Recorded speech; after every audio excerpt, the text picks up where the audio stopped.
vamos a hablar sobre los creyentes después de la muerte de Pablo, conocido así como Pablo. Su nombre correcto es Shaul, pero bueno, Pablo no está tampoco mal decirlo. Entonces, los creyentes después de la muerte de Pablo. Sin lugar a dudas, como hemos platicado ya en estos temas sobre Pablo, hemos dicho que aparte de la figura de Yeshua, además de la figura de Yeshua, la figura más importante en el mundo occidental es sin lugar a dudas la figura de Pablo, de Shaul, ya que todo esto que él dejó, este legado, constituye un parteaguas entre un antes y después de la vida de Pablo.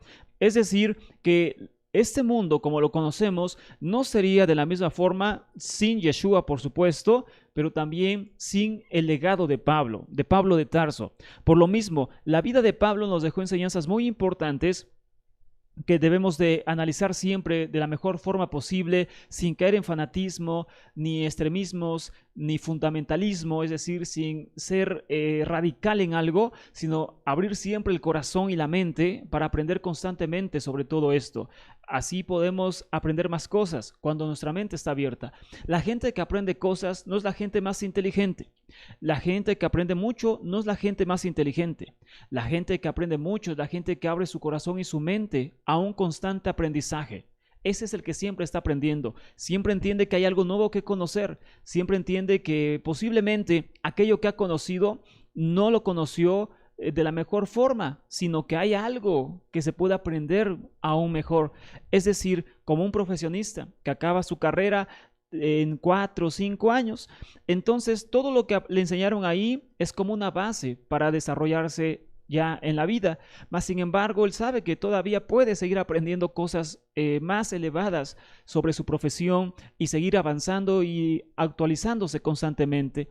Es lo mismo con nosotros. El hecho de estar tantos años aprendiendo algo no nos hace conocedores de todo, sino simplemente es la base para poder aprender cosas mejores y cosas mayores. En este caso, hemos platicado en los últimos temas sobre la vida de Pablo de Tarso. Hemos visto cosas que tal vez no nos ha gustado conocer, pero es mejor entenderlas para que de esta forma podamos tener un concepto más sano también de nuestra fe. Y por ahora veremos entonces la muerte de Pablo. Pablo muere, si los historiadores están en lo correcto, en el año 64 de nuestra época, en Roma, tras la persecución de Nerón. Entonces, este emperador fue uno de los primeros que persiguió encarnizadamente a otros cultos y entre ellos, por supuesto, a los creyentes en el Mesías, judíos como gentiles, y entre ellos estuvo Pablo, y se cree que él murió en la persecución de Nerón en el año 64 de nuestra época. Es decir, la vida de Pablo marcó bastante, como decíamos, la cultura que hoy tenemos, pero también la muerte de Pablo marcó para siempre la fe que actualmente se lleva en las naciones gentiles. Estamos hablando del cristianismo. Tras la muerte de Pablo, nació sin lugar a dudas el cristianismo. Pablo no es el inventor del cristianismo, Pablo no fue el primer cristiano o el segundo cristiano, Pablo no enseñó la teología cristiana que actualmente se lleva. Cuando nosotros leemos la vida de Pablo, por llamarlo así, Pablo fue un judío, que él siempre se autonombró eso, judío, se enorgullecía de ser judío, de ser fariseo con tendencias fariseas, etcétera, etcétera. Es decir, él creía en una ley escrita y una ley oral, eso es lo que creen los fariseos.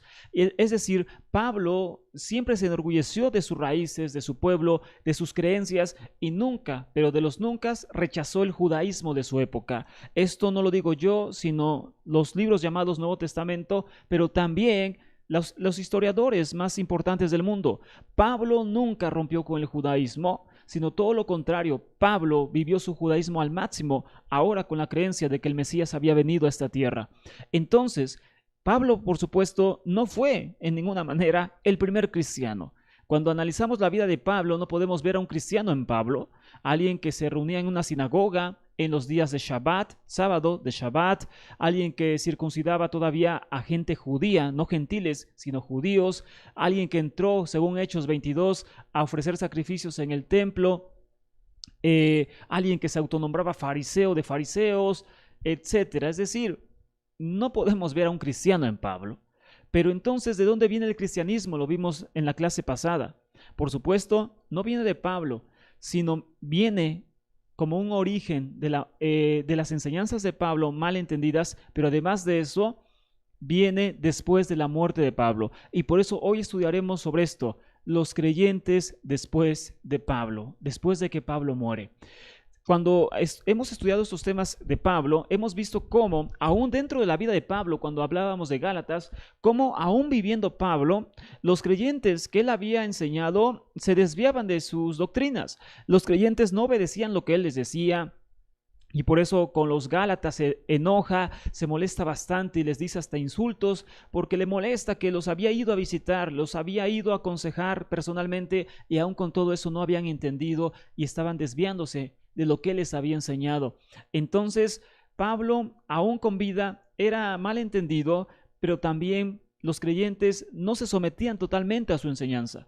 Mucho más cuando Pablo muere. Cuando Pablo muere surgen infinidad de cosas que no existían cuando él estaba con vida, por supuesto, ni tan siquiera cuando Yeshua estaba. Es decir, la muerte de Pablo sí marcó grandemente lo que hoy conocemos como el cristianismo. Por eso hoy vamos a hablar de la muerte de Pablo y el nacimiento del cristianismo como consecuencia de eso. Ahora bien, ya que entendimos que Pablo no fue el primer cristiano, entonces entendemos que todo este movimiento hoy conocido como cristianismo y todas sus ramas, derivaciones, cualesquiera que sean, son sin lugar a dudas una desviación de la fe de Pablo. Todo lo que es cristianismo y todas sus derivaciones, denominaciones y cultura cristiana no es otra cosa más que una desviación de la enseñanza de Pablo. Pablo enseñó cosas que ya platicamos en las clases pasadas, que hoy no enseña el cristianismo, ni un movimiento llamado mesianismo o raíces hebreas tampoco enseñan lo que Pablo enseñó. Entonces, todo eso son desviaciones de lo que Pablo un día había predicado en esta tierra. Por lo tanto, debemos investigar y escudriñar grandemente cuál fue el verdadero legado de Pablo y cuál fue también la enseñanza que Pablo nunca dio. Para esto hemos entendido que las cartas que contiene el llamado Nuevo Testamento, hay 14 cartas en el llamado Nuevo Testamento que se le adjudican a Pablo. De esas 14 cartas, solamente 7 fueron de autoría de Pablo. Eso ya lo platicamos en los temas pasados. Solamente 7 son de Pablo. ¿Cuáles son esas cartas de Pablo? Ya lo platicamos, hoy no lo vamos a ver otra vez, pero para recordarlo, solamente las cartas de Pablo son Primera de Tesalonicenses, la primera de ellas, Primera solamente de Tesalonicenses, Gálatas, Primera y Segunda de Corintios, Filipenses, Filimón y Romanos. Primera de Tesalonicenses, Gálatas, Primera y Segunda de Corintios, Filipenses, Filimón, así conocido, y Romanos. Esas son 7 cartas, las únicas que se le adjudican directamente a Pablo, inclusive ya con algunas variaciones muy tempranas, pero aún con todo eso se le adjudican directamente a Pablo. Las cartas que tú ves como Primera y Segunda de Timoteo, la carta de Tito, la carta a los Hebreos, la carta a Colosenses, a Efesios, esas cartas que se le adjudican a Pablo no son de Pablo. Esas cartas son de discípulos de Pablo que escribieron en nombre de Pablo.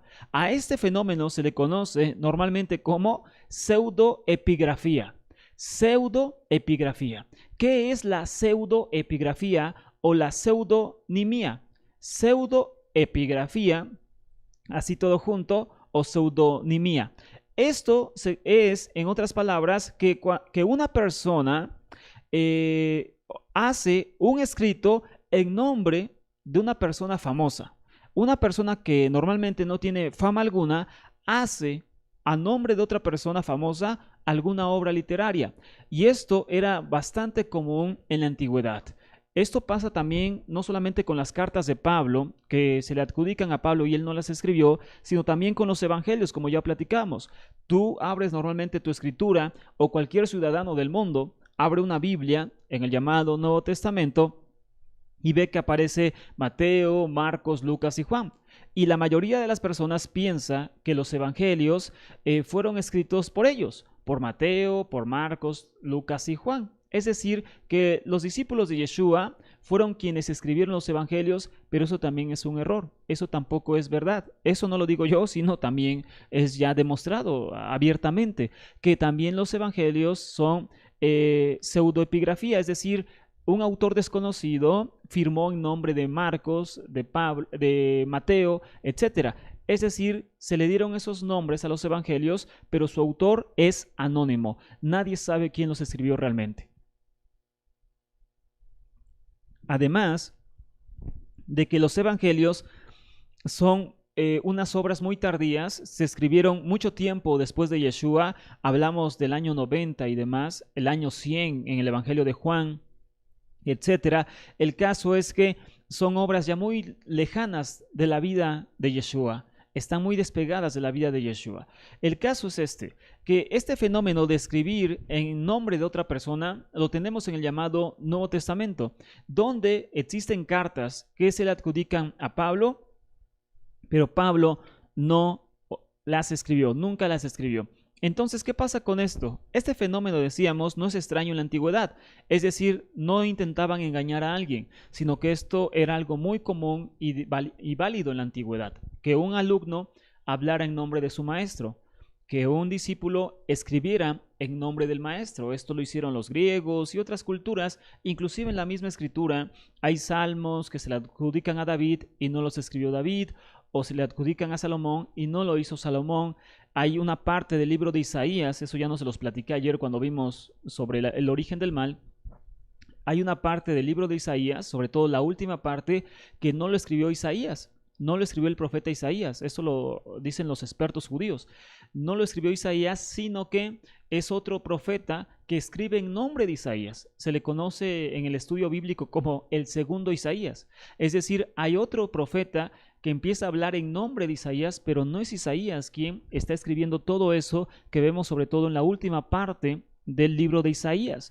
Es decir, que esto era muy común en la antigüedad, no intentaron engañar a nadie, esto es muy común en la antigüedad, pero estas cartas Pablo no las escribió, por lo tanto debemos entender eso desde el punto más sincero. Mas, sin embargo, estas cartas que Pablo no escribió y que tenemos hasta nuestros días, nos sirven para algo muy importante, para entender cómo eran los creyentes, o cómo, sí, las comunidades y los creyentes, cómo vivían después de la muerte de Pablo. ¿Por qué? Porque esos libros que vemos normalmente fueron escritos después de la muerte de Pablo. Por lo tanto, esos libros reflejan cómo vivían las comunidades después de la muerte de Pablo, cómo pensaban y cómo se estaban desarrollando cuando Pablo ya no estaba en esta tierra. Esto es algo bien interesante que nos ayuda a entender cómo entonces empezó el nacimiento del cristianismo. Debemos entender que Pablo, eso ya lo estudiamos, Pablo era un judío, un judío celoso de la Torá, de la ley de Moisés, apocalíptico. ¿Qué significa esto? Bueno, que Pablo creía firmemente en la venida del reino de Dios, del Eterno, y Pablo creía que en cualquier momento este mundo iba a acabar y que por ende no habría necesidad de fundar una congregación, no había necesidad de poner cargos, no había necesidad, por ejemplo, lo vemos en sus cartas, las que él sí escribió, las que ya les dije hace un momento, vemos todas estas enseñanzas, vemos que no había cargos, es decir, no había, como dice en Tito, nombra obispos, nombra presbíteros, esos términos son griegos, pero el caso es que no están nombrando a nadie nada. No hay nombramientos, no hay cargos, no hay orden, no hay nada, porque no es necesario para los días de Pablo, ya que ellos piensan que en cualquier momento todo acabará. No hay necesidad de estar nombrando cargos ni de estructurar jerárquicamente una congregación con autoridades definidas y todo eso. No hay necesidad de eso, porque todo va a acabar en un momento a otro. De hecho, el libro de Hechos, valga la redundancia, nos dice que los creyentes se reunían, Hechos capítulo 2, nos dice que los creyentes se reunían en las casas todos los días y que todos habían deshecho de sus propiedades y las habían repartido entre todos. ¿Por qué habían hecho eso? Porque creían que el fin del mundo se acercaba y por ende tenían que deshacerse de todo y el fin del mundo venía, todo iba a acabar. ¿para qué tener posesiones? Eso es lo que ellos pensaban, por eso hicieron eso al principio. Mas sin embargo ya después vemos que eso no es igual, eso ya no actúa de la misma forma. Entonces, las cartas de Pablo nos enseñan este pensamiento: el Mesías vendrá en cualquier momento. Vimos que la mayor preocupación de los tesalonicenses, en la primera carta de Tesalonicenses, que sí escribió Pablo y manda la respuesta a través de Timoteo, esa carta nos habla que la preocupación de los creyentes de esa ciudad era solamente saber qué pasaría con aquellos que quedaran vivos, o más bien, perdón, con aquellos que murieran antes de que el Mesías apareciera. ¿Qué pasará con aquellos que no estén vivos cuando el Mesías venga? Y Pablo les explica qué pasará y todo ello. El caso es que la preocupación mayor solamente era esperar al Mesías, no había otra. Pero esa misma actitud, ese mismo pensamiento, ya no lo vemos de la misma forma en las cartas, repito, que Pablo no escribió. Estamos hablando de Segunda de Tesalonicenses, Colosenses, Efesios, Timoteo, Tito, Hebreos. Ya no estamos viendo el mismo pensamiento de Pablo. Ya estamos viendo algo distinto a lo que Pablo establecía en las comunidades. Y repito, esto nos ayudará a entender cómo empezó todo lo que hoy conocemos como cristianismo. Estas cartas que Pablo le escribió son entonces las primeras pistas de lo que hoy tenemos como cristianismo. Por eso esos cargos que tú ves en el libro de Timoteo, de que nombra obispos, presbíteros, etcétera, esos cargos existen aún día en la Iglesia Católica. Esos cargos vienen desde ahí, no los inventaron ellos, sino que vienen desde esas cartas. Es decir, esos cargos existían, sí existían, y entonces esos cargos fueron establecidos ya después de la muerte de Pablo. Pablo no los estableció ni nada semejante. Entonces, por ende, todas estas cartas nos hablan de un tiempo en que los enviados habían ya muerto. Los apóstoles primeros ya habían muerto. Prácticamente todos habían ya muerto, y entonces los creyentes gentiles empezaron una desconexión con el judaísmo. Repito, este fenómeno que vamos a ver a continuación en las cartas que Pablo no escribió y que tenemos en el llamado Nuevo Testamento, nos hablan de un momento específico de la historia de la humanidad, sin exagerar, y del pueblo de Israel, y de los creyentes sobre todo. Nos habla de un tiempo donde los apóstoles habían muerto, por supuesto incluyendo Pablo, Shaul. Nos habla de un tiempo de desconexión con el judaísmo, y nos habla de un tiempo en el que el Mesías tardaba en llegar, y por lo tanto empiezan a independizarse del pueblo judío y empiezan a institucionalizar la congregación. ¿Qué significa esto? Empiezan a formar una nueva religión, que eso fue lo más grave después de la muerte de Pablo. Ahora bien, la primera carta que vamos a ver en esta mañana, muy rápido, solamente así a grandes rasgos, a muy grandes rasgos, porque son varias. La primera que vemos es sin lugar a dudas Segunda de Tesalonicenses. La primera carta sí le escribe Pablo, y en la primera carta de Tesalonicenses vemos a Pablo, a Shaul, hablando del fin del mundo, hablando de la resurrección de los muertos, hablando de que todo iba a acabar en cualquier momento. Pero en la segunda carta de Tesalonicenses ya no vemos eso. Hay una gran variante en comparación a la primera. La segunda carta ya no es igual a la primera. Es decir, en la segunda carta ya se nos habla de una tardanza en la llegada del Mesías, al tal grado que muchos son exhortados porque no querían trabajar, porque supuestamente estaban esperando la llegada del Mesías. Eso lo dice el capítulo 3, verso 10 de Segunda de Tesalonicenses. Había un grupo de personas que no querían trabajar porque el fin del mundo se acercaba. Yo estuve hace tiempo en una congregación donde se predicaba el fin del mundo constantemente, y había muchas personas que ya no trabajaban por este pensamiento, porque supuestamente el mundo se iba a acabar, y dejaron todo. Ya prácticamente se dedicaban solamente, pues no sé, a pasar el día, el tiempo. Ya nadie estudiaba, ya nadie trabajaba, ya nadie hacía nada de su vida. ¿Por qué? Porque supuestamente el fin del mundo iba a llegar. Cuando se dieron cuenta que eso no pasaba, se dieron cuenta que estaban desperdiciando su vida. No había estudios, no estaban trabajando, no estaban haciendo nada. Y entonces se dan cuenta que lógicamente estaban cometiendo un error al vivir así. Algo semejante pasa en la segunda carta de Tesalonicenses. Es decir, había quienes no trabajaban, según el capítulo 3, diciendo que el Mesías iba a venir y que para qué trabajar si ya va a venir el Mesías. Pero los exhorta este discípulo, que no fue Pablo, diciéndoles que deben de trabajar o mejor no coman. Ahí aparece esa frase, que el que no trabaja mejor no coma. Entonces, esta exhortación es por causa de que ellos ya necesitaban empezar a vivir de una forma distinta. Ya no era la misma forma de vivir a lo que vemos en Hechos 2. Hay una gran diferencia entre las primeras cartas que sí escribió Pablo y estas. Inclusive hay una diferencia en lo que nos narra Hechos 2 a estas comunidades. Es decir, que estas comunidades ya no estaban hablando de reunirse todos los días en casa, ya no hacer nada, vender sus propiedades y dedicarse solamente al Eterno. Ellos ya no pensaban así, sino todo lo contrario. Les estaban diciendo, vayan a trabajar. ¿Qué están haciendo en sus casas? Váyanse a trabajar, que el Eterno, más bien el Mesías todavía no viene, y por lo tanto váyanse a trabajar, hagan algo de su vida. Y si no quieren trabajar, entonces tampoco van a comer porque no están haciendo nada. Es decir, les están diciendo, hagan algo de su vida, trabajen, dedíquense al mundo fuera del Shabbat. ¿Por qué? Porque el Mesías todavía no va a venir y no pueden quedarse estancados en su vida, tienen que seguir haciendo algo. Un dato curioso es que los primeros creyentes pensaban que el emperador Nerón era el falso Mesías, o como se conoce en el cristianismo, el anticristo. Eso pensaban los primeros creyentes sobre el emperador Nerón. Y esto se debió a que el emperador Nerón fue el primero en perseguir a los creyentes y por eso ellos pensaban que él era el anticristo, estaba persiguiendo a los creyentes. Y Nerón se suicida en el año 68 de nuestra época. Nerón se suicidó en el año 68 de nuestra época, pero los creyentes pensaban que iba a resucitar para cumplir las profecías que estaban escritas. Por ende, no hay nada nuevo bajo el sol.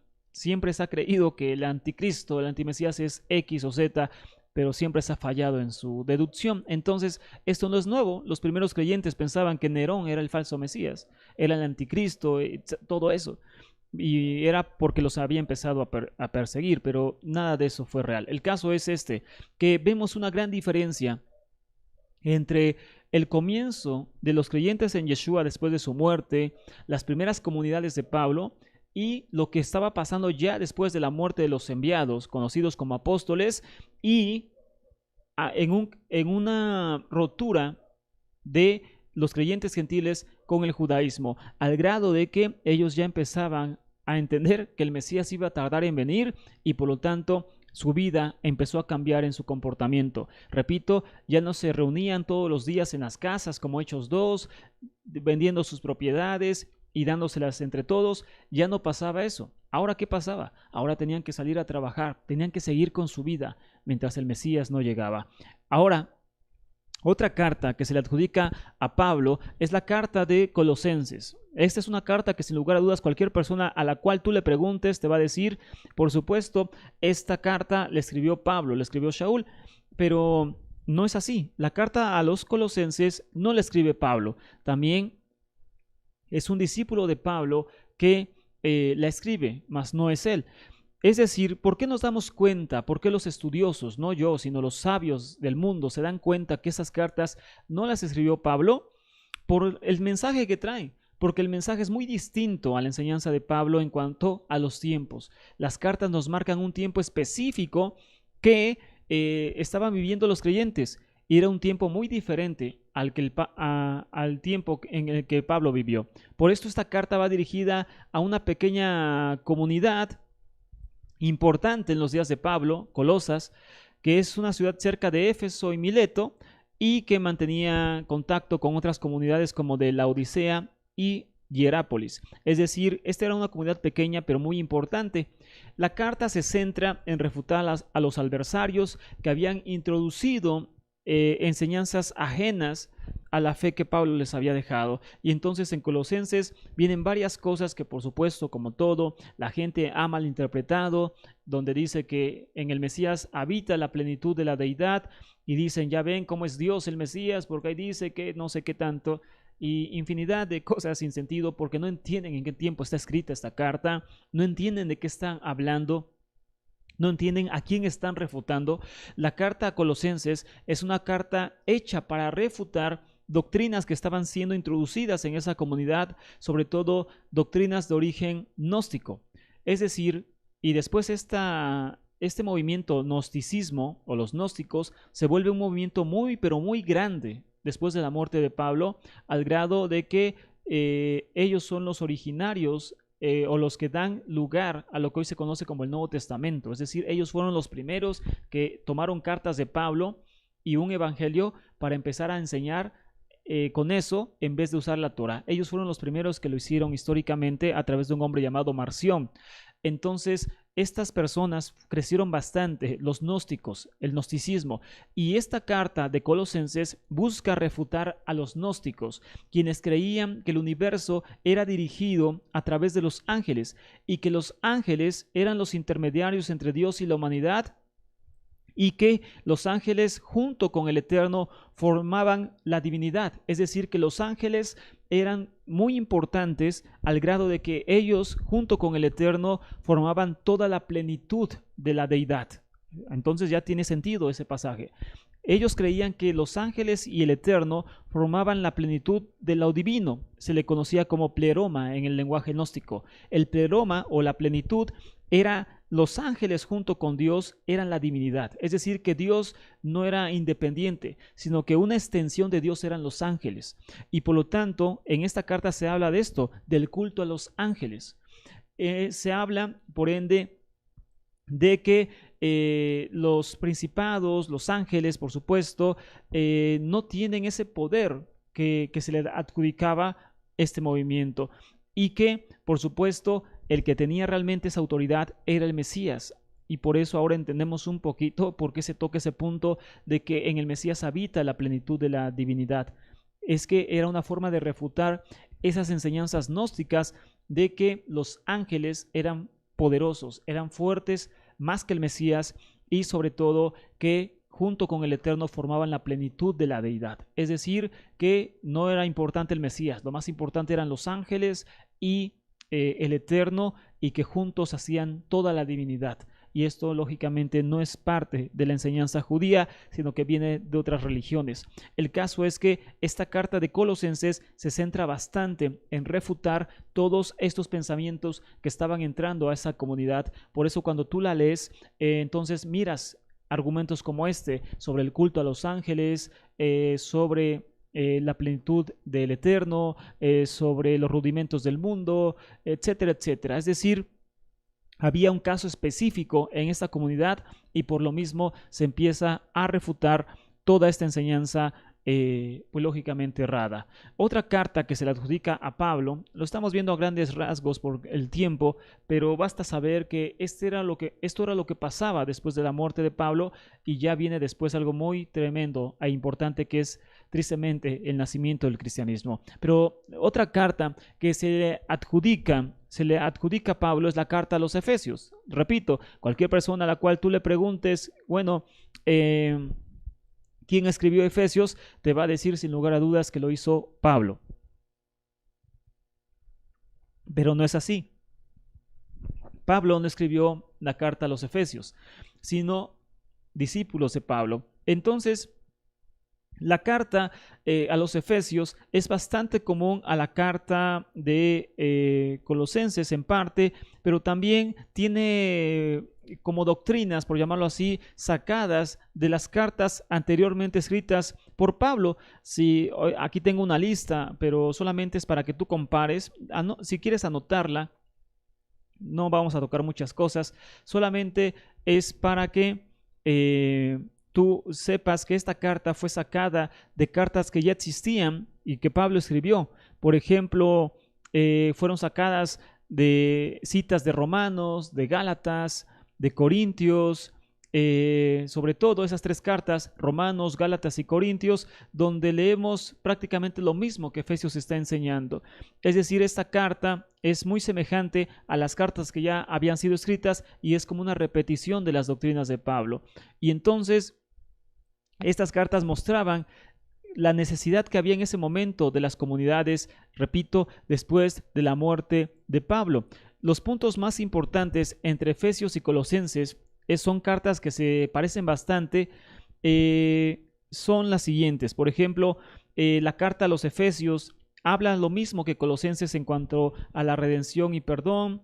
Hablan mucho sobre el Mesías, es decir, sobre el plan del Mesías y el dominio del Mesías, el acercamiento de los extranjeros a las promesas dadas a Abraham, que también aquí hay un problema terrible porque la mayoría de las personas han tomado entre paréntesis el libro de Efesios, sobre todo en el capítulo 2, y han dicho que los gentiles son parte del pueblo judío al creer en el Mesías y que los gentiles se convierten literalmente en el pueblo judío al creer en el Mesías.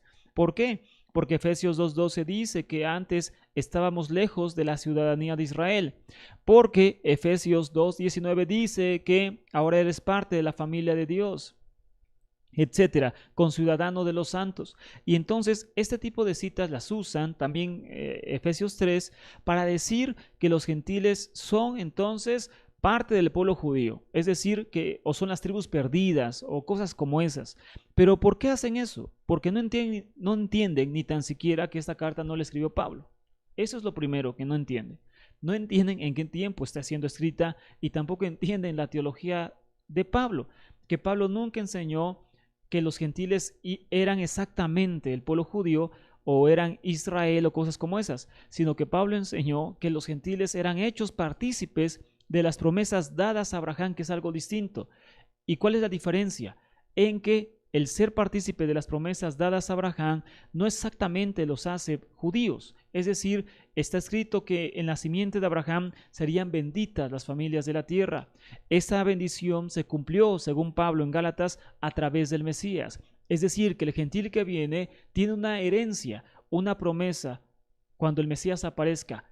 Y esa promesa es que estará en el mismo estatus espiritual que el pueblo judío, y a esa humanidad compuesta de judíos y gentiles en el tiempo mesiánico, no ahora, se le conoce como el Israel de Dios, el Israel de los cielos, por llamarlo así, o un Israel conformado por judíos y gentiles, pero hasta la época mesiánica, no ahora. Sí, y se usan varias citas mal entendidas para decir que los gentiles son Israel, pero eso es una herejía tal cual. La fe judía nunca ha enseñado tal cosa, nunca enseña que el gentil es Israel, en pocas palabras. Se enseña que tienen una promesa junto con Israel, pero es diferente. Por eso Romanos habla de que son injertados en el olivo, es decir, que su promesa está también en el pueblo judío en cuanto a que vivirán cerca del pueblo judío y vivirán como un judío en cuanto al estatus y cuanto al acercamiento a Dios, al Eterno, en los días mesiánicos, pero no ahora, no en este momento, no ahora, no hoy de 22 de febrero del 2020 el gentil es judío, no, sino hasta que aparezca el Mesías. Hasta que aparezca el Mesías. Por ahora está escrito también, porque si no se contradeciría la Torá. Está escrito, el que fue llamado judío viva como judío, el que fue llamado como gentil e incircunciso viva como gentil. Todos permanezcan en el estado en que fue llamado, es decir, nadie se mueva de su estado hasta que aparezca el Mesías. Y esto, amados, ya lo hemos platicado, lo seguiremos ampliando en las próximas clases. ¿Cómo tiene que vivir el gentil creyente en el Mesías? Esto es algo bien interesante, bien importante, porque es recuperar realmente la doctrina de Pablo, es recuperar ese hilito que se rompió con el nacimiento del cristianismo. Y en este momento, en estas cartas, habla de esto, habla de ese momento histórico en el cual hay una desconexión entre los creyentes gentiles y el pueblo judío, y por ende el nacimiento del cristianismo, amados. Ahora bien, la carta a los hebreos, pasando a otro punto, también muchas veces se le adjudica a Pablo, y esta carta, sin lugar a dudas, interpreta parte de la Torá, de la historia del pueblo judío, de una forma figurada y a veces literal, y es una carta, sin lugar a dudas, con mucha tendencia judía, aunque la tradición dice que fue enviada a los judíos creyentes en Israel. No es muy probable, sino más bien se cree que fue a una comunidad compuesta tanto por judíos como gentiles en otra parte del mundo, aunque se llama hebreos. Pero recuerden que esos nombres también se los pusieron después, así como Mateo, Lucas, Juan, se los pusieron mucho tiempo después. Esos libros o esas cartas existían sin nombre de un autor anónimo y después les pusieron un nombre. Esta carta, ¿cómo le ponemos? ¿Tú cómo ves? ¿Cómo crees que se llame? Pues ponle Hebreos porque habla de los hebreos. Ah, bueno, carta a los hebreos. Y esa fue la historia, no hay otra. No hay otra. A este evangelio, ¿cómo le ponemos? Pues ponle el evangelio de Mateo para que crean que es de Mateo. Y a este ponle el evangelio de Juan. Se sentaban los monjes católicos en los concilios y determinaban qué libro y qué libro no iba a estar y qué nombre iban a llevar, qué le cortaban y qué le ponían. Todo eso lo hizo la Iglesia Católica, amados. No hay que ignorar ese punto tan horrible de la historia cuando ellos tomaron los libros y empezaron a hacer lo que quisieron, quitando lo que debería de estar y poniendo lo que no debería de estar, o más bien poniendo cosas que eran su propia conveniencia. Entonces, por lo mismo, esta carta, aunque diga Hebreos, es un título que se le puso tiempo después, es decir, no aparecía así al principio, pero la llamada carta a los Hebreos es poco probable que haya sido enviada a creyentes judíos en la tierra de Israel, sino más bien a una comunidad compuesta por judíos y gentiles, como habían muchas, en otra parte del mundo, posiblemente en Damasco, en Siria, en Egipto, en Yemen, etcétera, en otros lugares del mundo, inclusive en el Imperio Romano, como Roma, donde había gentiles y judíos y que les fue enviada esta carta. Por eso alguien me pregunta o me preguntan mucho esto. Bueno, es que tú dices que el Nuevo Testamento no está en hebreo. Y entonces, si Yeshua enseñó en hebreo, es decir, él hablaba en hebreo y en arameo, ¿por qué no están esos en hebreo? Es decir, ¿por qué dices que está en griego y no en hebreo si por primera vez se dijeron en hebreo? Bueno, es que una cosa es lo que haya dicho Yeshua en hebreo, es decir, su lenguaje natal, y otra cosa es el lugar donde todo eso sobre Yeshua se escribió. Por ejemplo, Lucas escribió en Éfeso, en una ciudad romana de habla griega. Entonces, para griegos, entonces se escribieron los hechos de Yeshua ahí, las palabras de Yeshua, pero se escribieron a un público griego, sobre todo, que no conocía esa cultura y por ende no pudo ser escrita en hebreo. Es decir, es claro que Yeshua habló hebreo y sobre todo arameo, pero no es claro en el punto de que el Nuevo Testamento fue escrito sobre todo fuera de la tierra de Israel. Los evangelios fueron escritos fuera de la tierra de Israel y las cartas de Pablo fueron escritas fuera de la tierra de Israel. Por lo tanto, fuera de la tierra de Israel es muy raro que hayan escrito por primera vez en griego. Lo más seguro es que, repito, lo hicieron en griego y los más antiguos que lo reconocen los historiadores más importantes y expertos del mundo. Tú debes de aprender, amado. Yo sé que te gusta tener una fe consciente, no pasional ni nada semejante. Tú debes aprender que hay gente experta sobre esto. Es decir, hay gente que sabe sobre esto tremendamente, que lleva toda su vida estudiando el punto. Hay un hombre judío, él no cree en Yeshua, pero es un experto en el mundo. Él estudió especialidad sobre comparación de religiones. Él es el encargado en el Museo del Libro en Israel, donde están los rollos del Mar Muerto. Él es el presidente, él ha recibido a Obama, a George Bush, a los presidentes del mundo que van a visitar Israel. Él lo recibe porque es una eminencia en el pueblo judío sobre este tema. Él se llama Adolfo Royman. Y tenemos la bendición de que Adolfo Royman habla español porque nació en Argentina, pero es judío, en la comunidad judía de Argentina. Y Adolfo Royman es un erudito en los rollos del Mar Muerto y es un erudito en la religión cristiana, en el nacimiento del cristianismo, y a diferencia de muchos judíos, él te habla del cristianismo desde un punto de vista histórico y también de repente teológico. El caso es que Adolfo Royman, que es un experto en el mundo, no podemos ignorar eso, habla este punto y dice: el escrito de mayor autoridad sobre el Nuevo Testamento es Código Sinaítico, escrito en el siglo IV.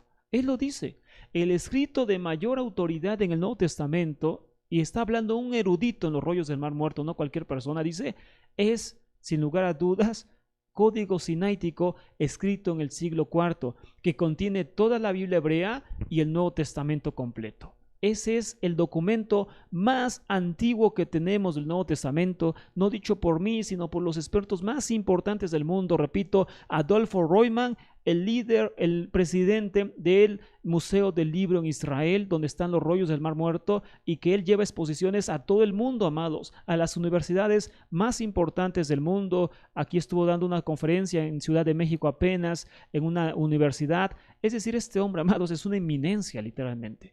Y él dice, el escrito más antiguo del Nuevo Testamento es Código Sinaítico. Entonces, si la gente más sabia del mundo, más experta en el tema, te dice eso, ¿cómo le vas a creer a una persona que te dice que el Nuevo Testamento está en hebreo? O que tú compres una Biblia porque está en hebreo del Nuevo Testamento. ¿Te das cuenta que te está engañando? Simplemente te está engañando y te quiere vender algo que no te va a servir y que es una mentira, porque no hay originales hebreos del Nuevo Testamento, amados. No existen en el mundo.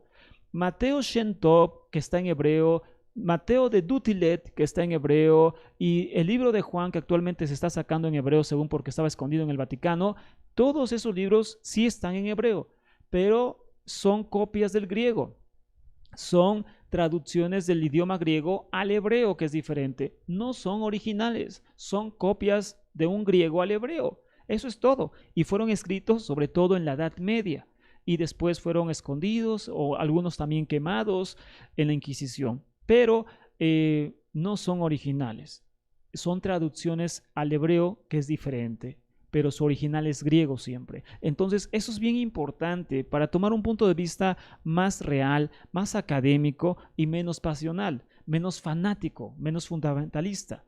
A nosotros nos gustaría ver un original hebreo de un evangelio, por supuesto, pero no existe. Y no podemos mover la historia, no podemos mover la arqueología, no podemos creer en ideas de conspiración, de que alguien los escondió. No, amados, no hay que caer en esas locuras. Hay que entender lo que es verdad. Y lo que es verdad es que el el Nuevo Testamento tiene sus escritos más antiguos en griego, cual todos los libros, desde los Evangelios hasta Apocalipsis, están en griego. Y cualquier persona que te venda un Nuevo Testamento supuestamente del hebreo o del arameo al español, ¿qué crees?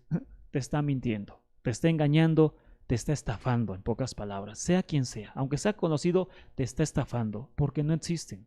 Él lo inventó, es su Nuevo Testamento hebreo, pero él lo inventó, es decir, es su invento, no es un documento original ni algo que te sirva. Y eso lógicamente no te va a ayudar a crecer en nada, te va a estancar en una mentira. Y eso no te va a ayudar en nada. Yo te lo digo como consejo, si tú quieres creerlo, Baruch Hashem, si no, te digo, pues no lo tomes, pero pues no vas a poder avanzar porque, pues bueno, estás yendo por pasión y no por realmente intelecto. Ahora bien,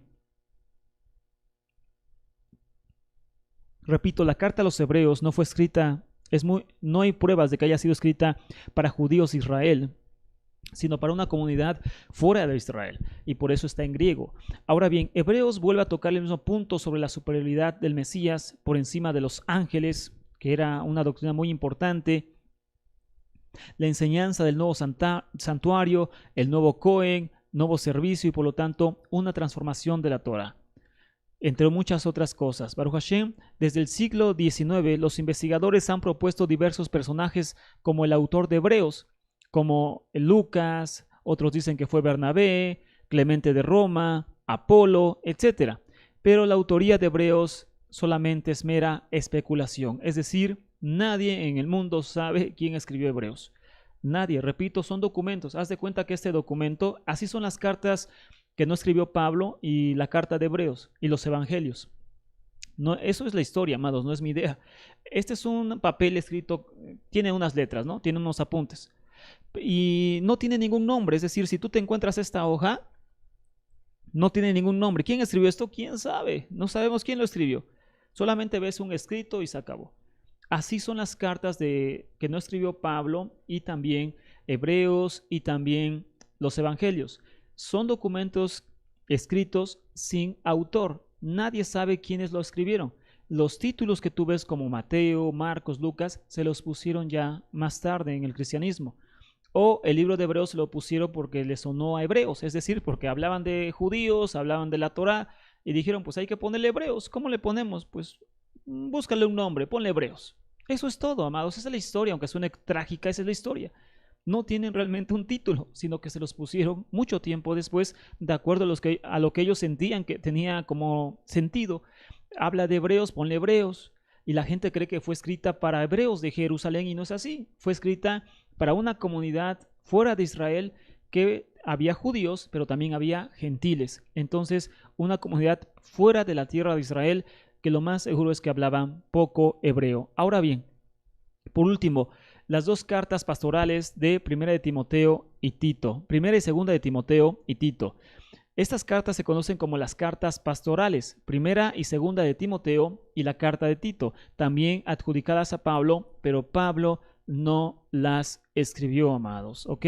Y repito, estos títulos se llaman pseudoepigrafía, es decir, alguien escribió un nombre de otra persona, pero no era realmente esa persona. Entonces, estas tres cartas son bastante similares y con esto terminamos en esta mañana.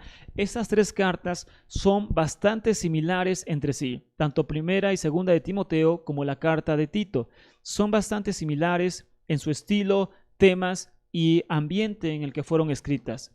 Se les conoce como epístolas pastorales porque hablan sobre todo sobre la organización de la iglesia y los cargos de ella. Por eso se le conocen como cargos, o más bien epístolas pastorales. Estas cartas son un precedente, como ya vimos, al nacimiento del cristianismo. Las cartas de Segunda y Primera de Timoteo y de Tito son cartas muy claras de cómo empezó a nacer el cristianismo, ya que estas cartas nos hablan de una institucionalización de la iglesia y los cargos de ella. Es decir, que ya no eran un grupo de creyentes que creían en un Mesías que iba a venir de repente. Ya no era eso.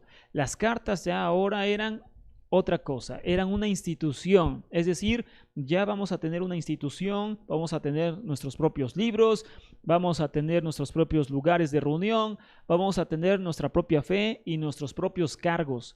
Es decir, se empieza a volver una institución, ya con cargos definidos, con jerarquía definida, con instituciones definidas, todo empieza a ser una institución. Ya no son creyentes que andaban huyendo, ya no son creyentes que andaban en una casa, ya no son creyentes que andaban solamente así al tanteo, como decimos, ya no andaban solamente viendo qué pasaba el día siguiente, ya no, ya son una institución, ya van a tener cargos, líderes, reglamentos. En otras palabras, nace la iglesia cristiana. En pocas palabras es eso, empieza el nacimiento del cristianismo. Al principio, como vimos, era la inminencia de que el fin del mundo se acercaba y por ende no había necesidad de organizarse como pasa acá en estas cartas. La comunidad se sentía gobernada por el Espíritu del Eterno, no necesitaban jerarcas, no necesitaban cargos. Incluso muchos judíos creyentes vendían sus bienes según Hechos y los repartían entre los más pobres de la comunidad, convencidos de que ya nada era necesario, solamente mantenerse unidos en la oración, ya que el final se acercaba pronto. Y por ende, vendían sus propiedades, ya que todo iba a acabar de un momento a otro. Por eso, aquí vemos ya algo muy distinto en estas cartas, sobre todo en la primera y segunda carta de Timoteo y en la carta de Tito. Vemos ya el nacimiento por primera vez de la iglesia, de lo que hoy se conoce como iglesia, obispos, cardenales, todo eso empezó aquí a nacer. Vemos la evolución de las comunidades y los creyentes y cómo se plasmó en todas estas páginas de estas cartas. Repito que Pablo no escribió, sino son ya después de la muerte de Pablo y cómo empezaron los creyentes a evolucionar desde otro punto. Al principio decíamos, ellos se sentían gobernados por el Espíritu, por profetas y por maestros y nada más. Eso dice Corintios. Había profetas, maestros, etcétera, pero nada más. No había cargos. Pero después se empieza ya a imponer cargos en todo esto, como obispos y presbíteros, obispos y presbíteros. Y por ello pasó de una fe guiada por el Espíritu a una fe jerarquizada a través de cargos. Repito, pasó de un grupo de creyentes guiados por el Espíritu a través de profetas y maestros, rabinos, a un grupo jerarquizado a través de cargos. Y estos cargos pues eran para las necesidades que ellos tenían en ese momento, que era de enseñanza, cuidado, control de la fe, disciplina comunitaria y servicios sociales. Por eso los 4 cargos que vemos claramente definidos en estas cartas llamadas cartas pastorales, primera y segunda de Timoteo y Tito, son 4 cargos que empiezan a surgir muy, pero muy marcadamente. Número 1, obispo, que significa supervisor. Obispo, supervisor. Número 2, presbíteros, que es como pastor o algo semejante. Presbíteros, lo que hoy conocemos como un pastor o algo semejante de una iglesia. Presbíteros. Número 1, obispo, supervisor. Número 2, presbíteros. Número 3, diáconos, ayudantes de obispo y presbítero, servidor de la iglesia. Un diácono era alguien que servía ya en una comunidad específica, en muchas maneras, y ayudaba al pastor, al presbítero o al obispo. Estos cargos existen, están en la iglesia católica, pero ahí están en la escritura. ¿Por qué? Porque, repito, es un tiempo donde ellos ya se habían separado del judaísmo. No estamos hablando que aquí vamos a nombrar un obispo, un presbítero, un diácono. Estamos hablando que estos cargos existieron como consecuencia de una separación del judaísmo, y que esto es un fenómeno histórico. Es decir, estos cargos existieron y fueron impuestos por ellos. No son invento de la Iglesia Católica, sí existieron, pero lógicamente en un ambiente donde ya estaban separados del judaísmo. Esto no existe en el judaísmo. Obispos, presbíteros, diáconos, que son los ayudantes, y las viudas, que servían a la comunidad y eran remuneradas, es decir, recibían un sueldo. Las viudas. Esos eran los cargos definidos ya en esas congregaciones. Por ende, aquí estamos viendo algo histórico y algo, por llamarlo así, muy triste: la evolución de las comunidades, y repito, de convertirse en una comunidad de creyentes, tanto judíos como gentiles, que esperaban la pronta venida de un Mesías, se convierten en una institución jerárquica, legalizada y todo, hoy conocida como Iglesia Cristiana, amados. Este es el nacimiento del cristianismo, ya después de la muerte de Pablo, y por supuesto lejos de la verdadera fe de Israel y lejos de la verdadera fe que tuvo Yeshua en esta tierra y su emisario Pablo. Pero de eso platicaremos en los siguientes temas, sobre el origen del cristianismo y la verdadera teología de Pablo. Hasta acá entonces, amados, el tema de esta mañana. ¿Qué es la verdad? Bueno, hasta acá dejamos el tema, que repito, es a la verdad muy triste para nosotros ver cómo estas cartas, que son históricas, muestran la descomposición tal cual de todo esto que Pablo había dejado. Muestran ya una independencia del pueblo judío, muestran ya los cargos, la jerarquía que empezaron a tomar, el rumbo que empezaron a tomar hasta convertirse legalmente en el cristianismo, en otra religión apartada del pueblo judío, lejos de la fe de Israel, sincrética en el punto de que empezaron a adoptar prácticas de los pueblos paganos, empezaron a adoptar creencias de los pueblos paganos, entre muchas otras cosas, del culto a César, y que tristemente hoy en día permanece hasta nuestros días.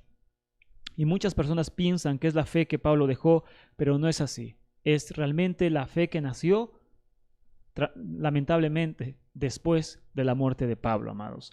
Hasta acá entonces dejamos el tema de esta mañana y después platicaremos más al respecto. Baruch Hashem. Bueno, entonces vamos a ponernos de pie en esta mañana